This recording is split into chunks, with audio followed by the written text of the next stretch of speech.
My disappointment is immeasurable. Before the DRZ 4 SM came out, I was pretty critical about this thing. Having been a former DRZ owner myself, putting quite a lot of miles on one, modifying one, and working on countless other ones, crashing other people's DRZs. The DRZ, you know, it means something to me. And as soon as the rumors broke about this one, I started having opinions, and I've been very vocal about those opinions. And while there's still a lot of things I don't like about this bike, price, lack of 6-speed, fly-by-wire, I had to be honest with you guys, I was wrong. I have to put my foot in my mouth at this point. I've been riding this bike around for about the last month now, and I don't want to see it go. So let's jump on there and let's have a good, probably final ride with the bike. The reason I'm not keeping this thing is this is a giveaway motorcycle. Thanks to Fanathem, I've had it for the last month to make some really cool content with it. If you do want to get in on that, go to fanathem.com/JakeTGS. At the time of filming this, it's a couple days away, so by the time it comes out publicly, you really want to be on that. And win or lose, you're helping support Fanathem, a veteran-owned company, and me, Jake the Garden Snake. And speaking of seeing this video publicly and also supporting me, less than 0.1% of my viewers are supporters of this channel through Patreon. We've also added YouTube memberships now. I've had a lot of people tell me they don't do Patreon, so we've added that now. You can sign up for that as low as $1 a month, just like my Patreon. Again, no pressure. I will say it's less than 0.1% that makes this possible. If you do sign up for the YouTube memberships, I'm gonna get that all incorporated in with the Discord so that you'll be able to get in the Discord the same way the Patreon users get in the Discord, where you can hang out in there and you can actually call my physical phone. I had a lot of opinions about this thing before it came out. To me, it looked like they slapped new plastics and EFI on it. I call it the KLR treatment. I do not agree with that anymore. And I'll tell you what made me change my mind. Woo!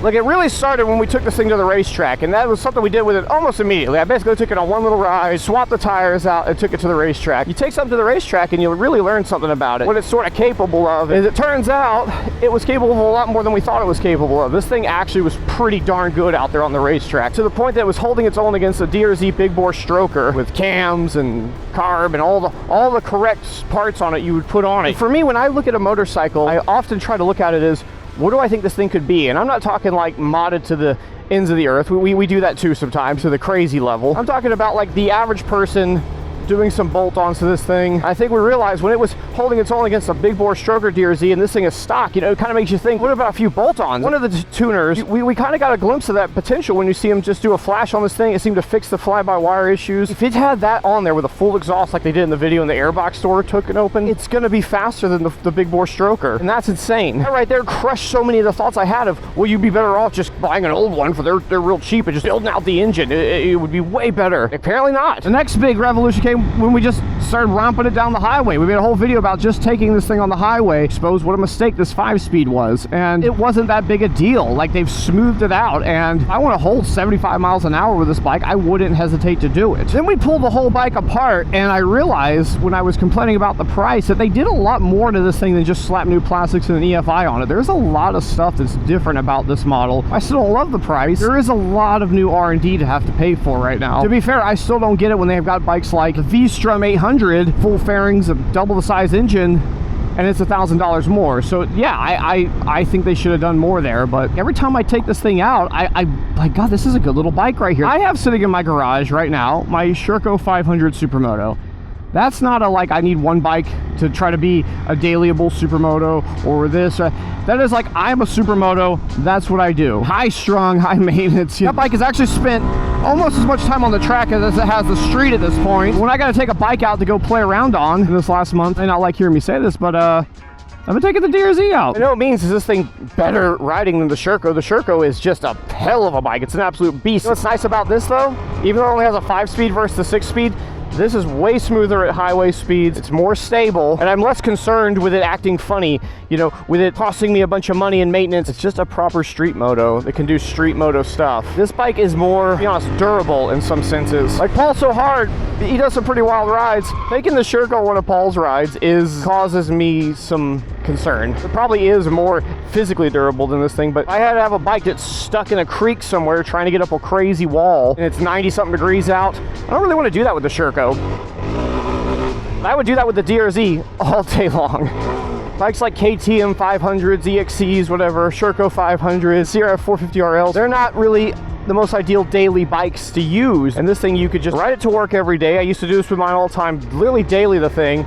and then turn around, take it to some crazy hooligan ride with guys like Paul and them, and hell, even take it to the racetrack, bomb it on the racetrack, and do that all without doing an oil change, ever even worrying about it. Oh, what oil does it need? You just grab some Mobil 11030, they sell it at Walmart. Throw some lube on the chain every once in a while. The realm that this thing lives in, people always, they compare it to the wrong bikes. If you really compare it to the bikes in its class, I hate to say it, but just like the old DRZ, there's no competition. There still wasn't, and there still isn't competition for this. I know you think there is. The 300L, I had one of those. Suspension is so incredibly soft out the box. You have to fix it. The motor is so lethargic.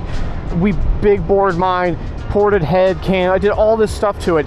This is faster out the box, even with its big hat and its weird street tune. Even though this is only a 5-speed, it actually holds lower RPM going down the highway than the 300L, and it'll do highway speeds better. You know, my 300L stopped, struggle in a headwind to get over like 71, 72 miles an hour. Full throttle, the thing's like, no, that's all I got. This hits that weird wall at like 89 miles an hour, and it's an electric limit. You can tell it is. KLX 300s and Supermoto versions, ridden a few of those. I think they're just as lame, if not maybe slightly more than the 300L. They are very lethargic. I think they do have a little better suspension out the box, but it ain't no fix either. And I've seen what people do to those to try to make them better, and it's meh. I think you're going to compare this to a KTM 690 as the ultimate street supermoto. If you're complaining about cost, one of those 690s out the door is probably going to run you, realistically, at least $12,000, at least. I've not heard of anyone actually paying that out the door for one. And on top of that, you got to deal with KTM things, and I really like the 690s and 701s. I really actually wanted to buy one after doing a week-long trip on a 701 KTM Husqvarna sent me on. I was really close for a while there to buying one, but I'm telling you, man, this is something that you have to be realistic about. Is the KTMs, those 690s are finicky. Everyone that's had one has goofy stuff going on with them. Parts are hard to get. Again, I love the bikes, but I think we all know the Suzuki is going to be a different ownership experience. Like reliability and availability of parts and just not doing weird. So what else do you compare this to? A DR650? I mean, if you want to compare it to an old air-cooled 650, and it's such a big, that's a heavy bike. What bike is in this class right now? The only one you can think of for sure is the new KTM 390 Enduro and SMCR. You start doing the paper crunching on it, you're like, wow, this KTM seems better in every way except for weight. And I'm going to tell you, I'm not so sure. What I'm concerned with is what that bike is built from, which is a big old adventure bike, okay? Adventure bikes being modded to be a Supermoto Enduro bike. I'm sort of curious about how the geometry on that frame works. It looks, look at the whole bike, it looks sort of goofy. I know this is maybe a weird comment to make, but do you see what I'm saying? It's a goofy looking bike, and it's heavy, and it's got the single shock without a linkage. It's that weird offset shock, which causes weird bearing issue, and I don't know if it's going to be okay. 390 motor looks like it puts down good power. It does have a 6-speed. It's just everything around it, that whole chassis. The suspension travel I don't think is very far long either. I think if you compare the suspension travel to a lot of other bikes, I don't think it's that good. And it comes from the KTM bikes out of India. I've heard good and bad things about those. That bike has a lot of unknowns to me at this point. The only real videos I've seen of someone riding it, I think, is Lucas Hellbacher, however you say his name, from S1GP. He's like a professional supermoto racer. Any of y'all here watch S1GP? It's just free on YouTube. It's actually kind of dope. Might be wrong. That might be a great bike. I'm not so sure for a number of reasons. This bike is still traditional enough as it being like a dirt bike at its core. This thing just feels comfortable. It feels right. I think if you're looking for a supermoto bike that you can mob around the streets, do all that daily work, low maintenance, dailyable supermoto, I'm going to tell you, I think it's got to be this thing right now. I'm surprised I'm saying that, but I think it's this bike right now. And if it's this good stock with some mods, this thing's going to be so nice. If I did have one of these bikes, then let me tell you a couple quick things I would do to one. A realistic build. First thing I would do is I would change the tires to these Power 6s to the 150 rear, which we have on the bike right now. I would probably try to put a little bit better compound brakes on this thing.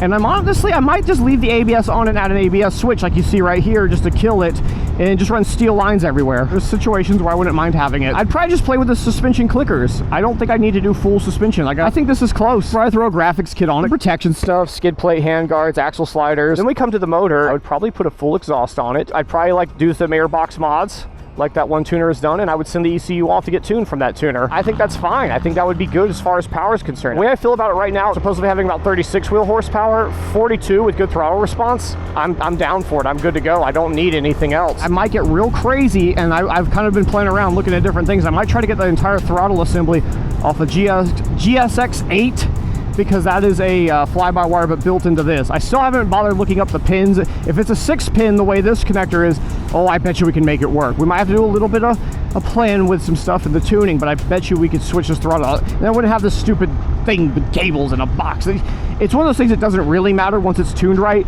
but I know it's there and it annoys me. I think I would just enjoy it. I'd enjoy not having to change the oil every couple rides, and having a bike that sure is not the most badass when we compare it to, again, things like the Sherco, but it's just dailyable. It's still super, super fun. Yeah, if I had to go out right now today and buy a Supermoto, I'm not kidding, I would get this thing. This is what I would buy. I would be happy. I would ride this thing for the next 25 years. Woo! Got any final questions on the DRZ, let me know. If you want to see the real version of this video, go over to the Patreon or the YouTube memberships. Like I said, we're doing that now. And of course, if you want to get this bike, if you want to win this bike, I don't want you to, I want to win it. Go over to fanofthem.com/JakeTGS. Y'all take care. I'll see you next time.